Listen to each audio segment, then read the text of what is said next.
So a weird thing happened about 2 weeks ago. I was on Instagram and suddenly up popped this picture. And it was you with a friend of mine, Cristiano Ronaldo, the football genius, greatest player to ever play the game as far as I'm concerned. And you'd been to see him just privately. And he was saying how great it was that he'd met you and you'd gone there.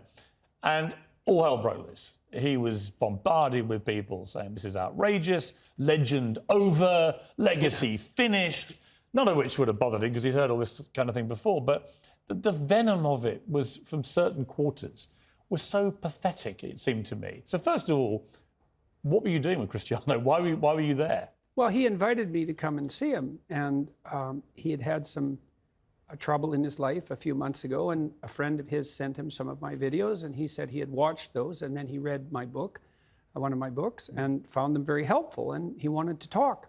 So I went out to his house, and we talked for about 2 hours.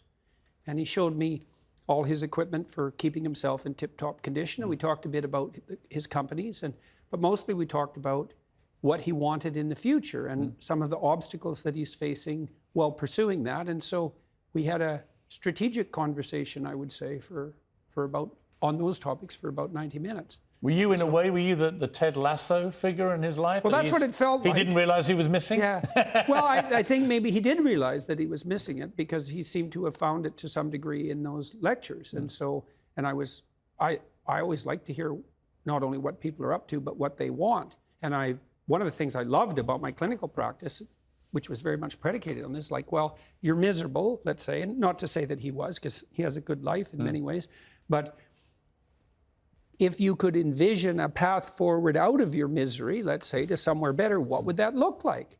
And it's not a question people ask themselves with enough depth. And then, having developed that vision, what are the strategies that might be put in place to make that more likely? And again, not in a manipulative way, but if you had to conduct yourself in the proper manner to bring about this desirable end, or at least to move towards it, how would you organize your behavior? When someone like Cristiano, who, we know what the personal problem was, he'd lost a baby, he and his partner was incredibly sad for him. And professionally, after that, a lot of turmoil as to whether he was going to stay at his club and so on and so on. It seemed to me, talking to him in the last couple of days after he saw you, he's in a much better place, actually.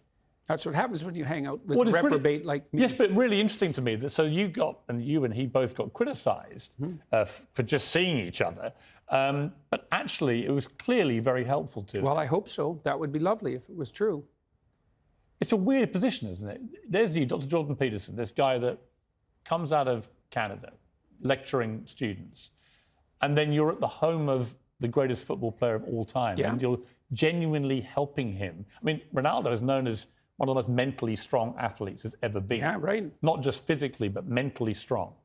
And yet he needed someone like you to help him. I find that really fascinating.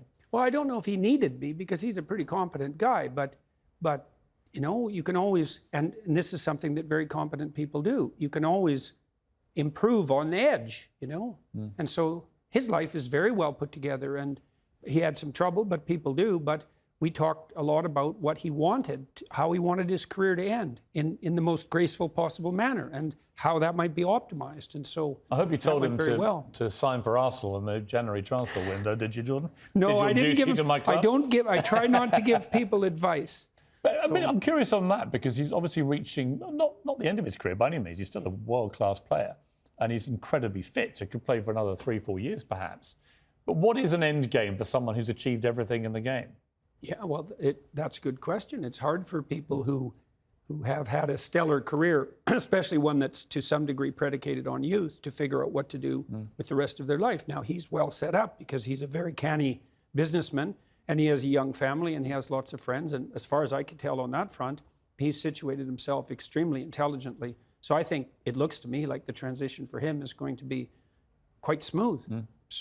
But that's a testament to his wisdom because he made sure that his life was founded on more than one dimension of attainment, and that was very wise. And, does it make you feel good that even people like him can find great solace from watching your lectures?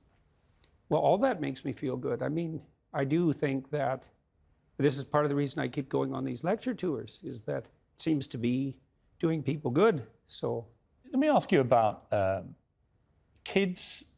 What you by kids, I mean young adults, really, and then into their 20s, trying to form their way through life. One of my favorite movie clips is Rocky Balboa, who's probably the non-intellectual version of Jordan Peterson in many ways, because he said this to his son. He was getting a bit spoiled and entitled and moaning about being Rocky's son and so on. And he says this to him. Let me tell you something you already know. The world ain't all sunshine and rainbows. It's a very mean and nasty place, and I don't care how tough you are, it will beat you to your knees and keep you there permanently if you let it. You, me, or nobody is gonna hit as hard as life. But it ain't about how hard you hit. It's about how hard you can get hit and keep moving forward. How much you can take and keep moving forward. That's how winning is done. Now, if you know what you're worth, now go out and get what you're worth. But you gotta be willing to take the hits and not pointing fingers saying you ain't where you wanna be because of him or her or anybody. Cowards do that, and that ain't you. You're better than that. I love that speech. yeah, it's good. What do you think of it? Well, that ethos was what lifted up Sylvester Stallone to stardom very rapidly with his first movie. And what do I think about that? I think that young people are literally dying for that message.